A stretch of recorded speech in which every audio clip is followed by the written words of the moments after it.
Well, this afternoon, the ending quest by individual bondholders to have government back off their investments continues. A formal request has been sent to government handed the Finance Ministry detailing why the bonds worth 15.5 billion cedis should be exempt from the debt restructuring program announced by the Finance Ministry. This comes just 3 days to government's invitation for deadline. Let's take you now to Parliament, where some individuals as well are taking further steps. Individual bondholders picketing the House as we speak. Let's get more from my colleague Mamiesi Thompson, who's joining us live from there with details now. Mamiesi, you are in Parliament now. What do you see and what more can you report about what's happening? Indeed, Blessed, if you can hear me, we are currently at Parliament, as in specifically Job 600. And we are here with individual bondholders who are kindly here to meet leadership of Parliament. And when I talk of leadership from both sides of the House, it's been led by convener Mr. Senyo Hoti and lawyer Martin Tebu. And as I speak to you now, we also have a few of the over 10,000 signatures to the petition that is being presented to leadership of the House at this moment. And I mean, Blessed, as you've already indicated, it's all about being exempted from the domestic debt restructuring program.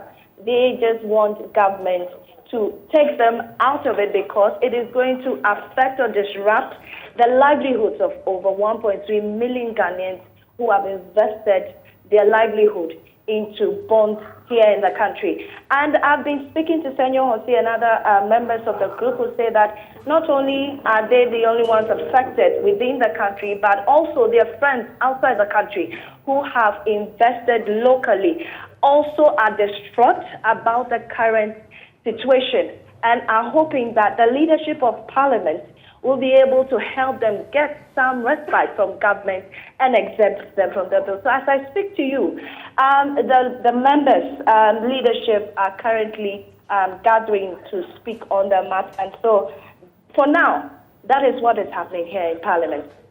Okay, I want to get more now on this. Joining me now is Kwekuru Kitegan, his ranking member on Parliament's Privileges Committee.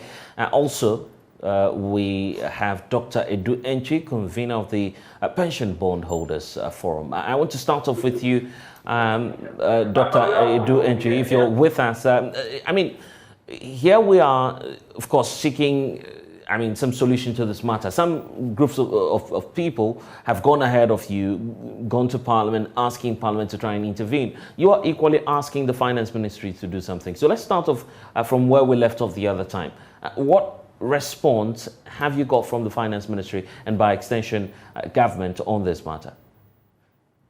As of now, we haven't received any response from the ministry and also from the President of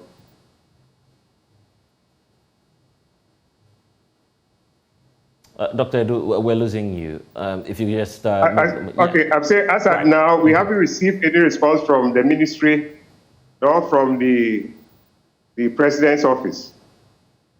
Okay, but then you're making strides, at least just to try and get some answers. More and more petitioners are adding on to the mass or class action, if you want to describe it that way. And yet we are inching closer to the deadline given by government. Are you not worried that if indeed you're not able to secure a perfect deal before the expiration of that time, you may be much more in a deeper crisis? Well, we are sending today, as I speak to you, it's being distributed. We are sending copies of our petition to appropriate institutions like the Parliament, the Speaker, to the Council of States, to the National Imams, President of the National Catholic Churches, Christian Council, House of Chiefs. So we are dispatching copies of our petition to them, and saying that we have petitioned the government we sent a letter to them on the 11th, and we still have not heard from them. Since they are key institutions in our governance system, we are informing them and hoping that we will get their sympathy and support to pursue our cause. So that is what we are doing now. And I'm just wondering, what exactly are you seeking from this group? Many say the decision, the very final one, lies with the finance minister, at least, or the president, to intervene and to call him to order.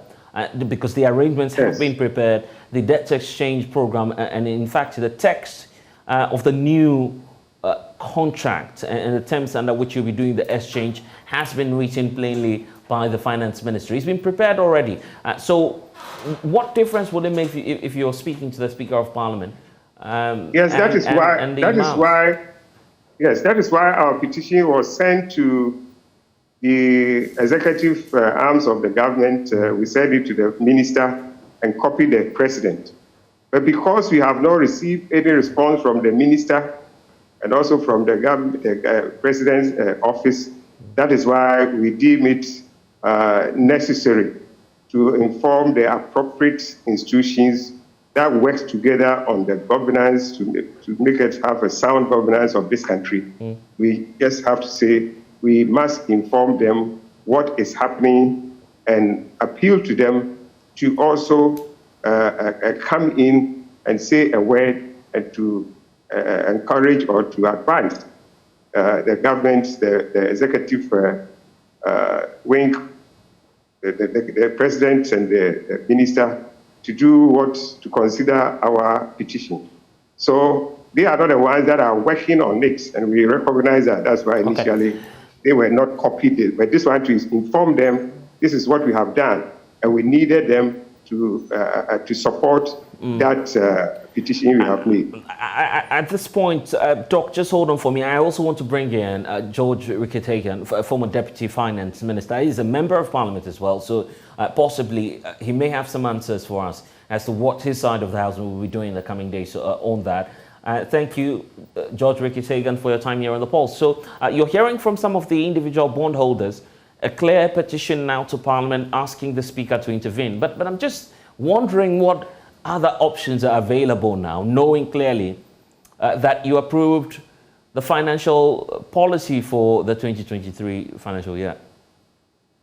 Thank you very much, and Happy New Year to you and to Dr.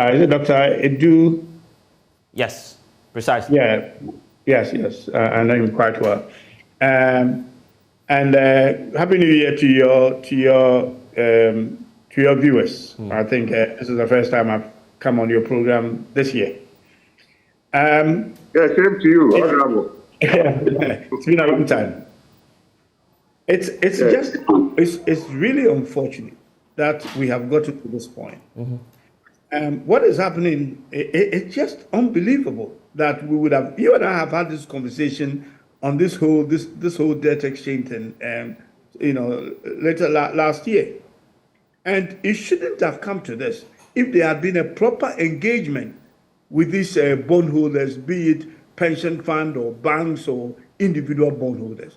Look, the difficulty here, even, and that is making it difficult for individual bondholders to swallow this, is that you come and tell them that individual bondholders are not going to be involved. They are being exempted.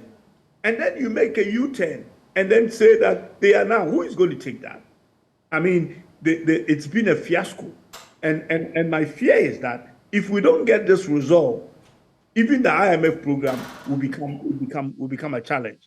I understand there's a petition before Parliament. I also understand from my leadership, and that is on the minority side, that there's going to be a press conference or a press statement, on Monday as to what our official position, is as a minority. But I'm giving you my professional view on things as I see it, and obviously having been on the other side.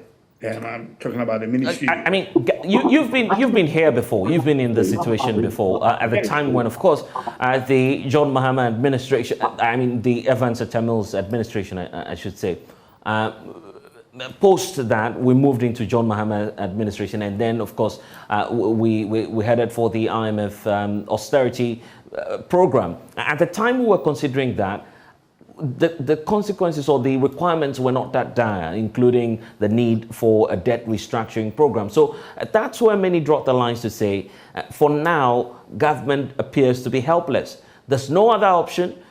Organized labor has fought off the reliance on our pension scheme. That's out of the option now. All that's left to government is to, of course, prey on the quote-unquote individual bondholders. There's no option now, is there? If I put on my professional hat, there are quite a number of options. They are just not listening, and they are not looking, and they are not engaging. They are trying to do things unilaterally, and that is what has got them to where they are at the moment. Look, to me, even pension fund could have been included if it had been done in a different way. I mean, at the end of the day, pension funds, what they want to see at the end is that when people retire, they will be able to receive the promised pension to them. So you could have done this at the back end, making sure that you restore the value of the pension when people are, as they will say, at the point of delivery. Okay, pension people are not demanding their money today; they want it in the future. So fluctuations in the market usually doesn't even bother them. It's what happens at the end. So instead of setting a financial stability fund to address this issue at the front end, assure pension funds that nobody is going to retire, or whoever is on retirement, depending on pension, will not lose a penny, and those people will be cushioned to make sure that the social protection that was guaranteed to them, they are actually going to get it. And then the issue of then you look at how you will take care of the individual pension bondholders. Look, that's about 8 billion. The individual bondholders is about 8 billion. If you look at the pension fund, the pension fund is about 20% of the 137 billion that is involved in this program. That is quite significant. So to then not botch up the pension one by coming up with the stance that they took, and then now having to go back to tell people who you have assured they are not going to be involved in this, and now tell them that they are. That is the deception of the century.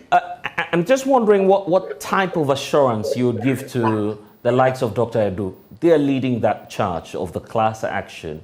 And now they say, well, we've tried our best, we've engaged government, it's not yielding results.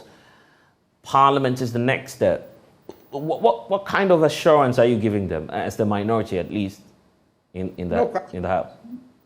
I am actually quite surprised. It's surprised that there will be a class action. It was inevitable. It happened elsewhere. It happened in Sri Lanka, it's happened in Argentina, and many other places. There's the precedence for this. So once you are engaging in this, you look at, there are examples later elsewhere. You look at the examples and see what you can do differently.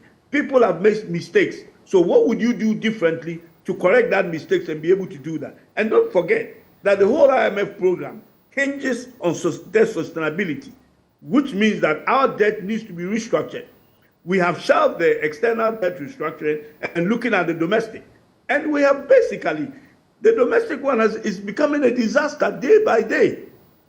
So at the end of the day, the government is going to get away with this. They will have to understand it clearly that there is no going to get away with it. Look, the very people who buy government bonds are the very people being messed up. So where are you going to get your future bonds that will be issued? Who's going to buy them? I mean, are you going to create a new generation or set of people who will be buying doctor? They are the ones who buy these bonds.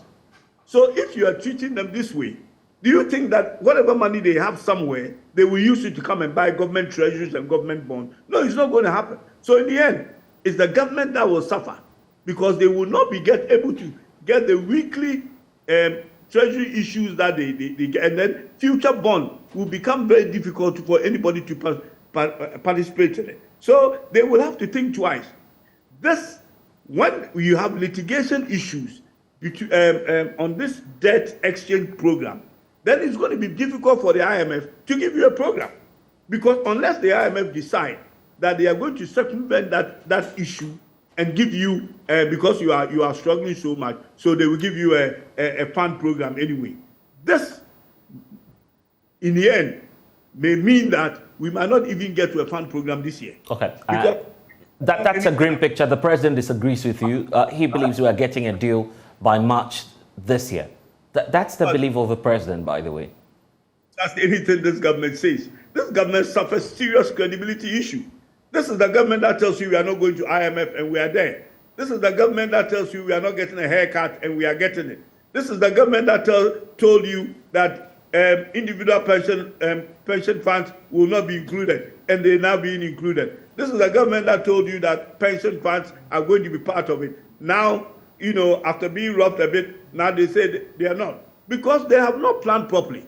They really don't have an idea what they are doing. They do not understand, and as I keep understand the economy they are managing. Okay, and that reminds me, just hold on for us briefly, Honourable. I want to bring in Dr. Edu. At the time the president was giving assurances that there would be, quote, no haircuts, some say the writings were on the wall. I mean, many of you as individual bondholders could have opted for options that will hedge your investments. Didn't you see this coming?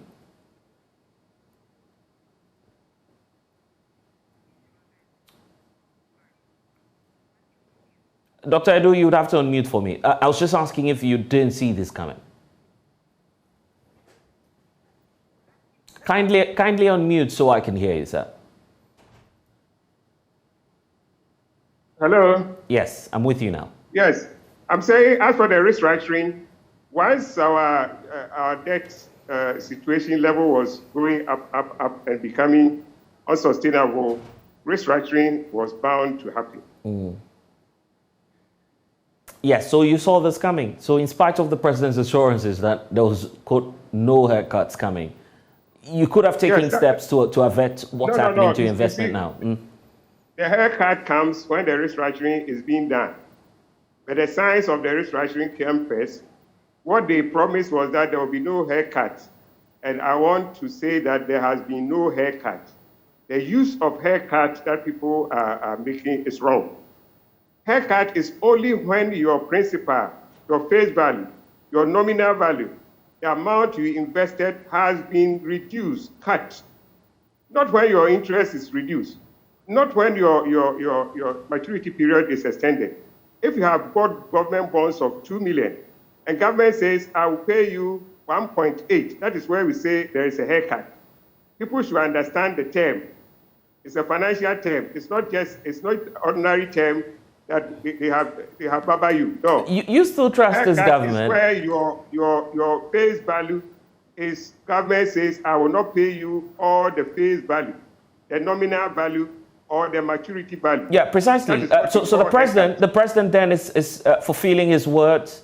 Yes. Your investments have not been touched, there has been no except that there will be some sort of a delay in return on investment. Yes. So if that's the case, if that's the case, why not? And just hold on for me, sir. If that's the case, why not hold on, believe in this government, trust this government, and be sure that someday, somehow, you'd have your return on investment?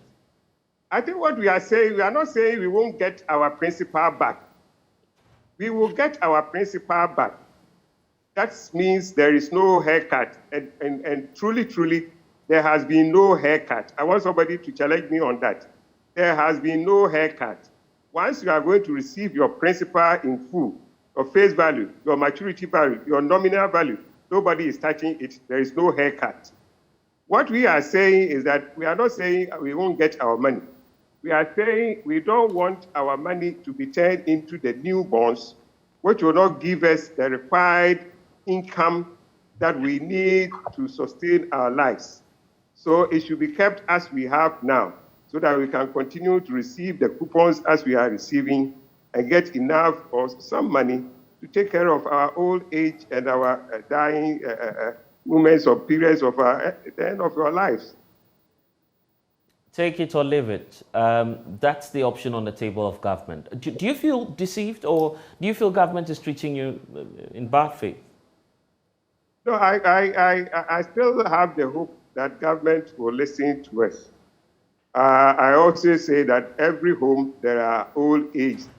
People know how difficult the older people makes their lives difficult. It is not something that people don't know. Every home that you go, there are those people there. They need their regular income to maintain their lives, especially their health.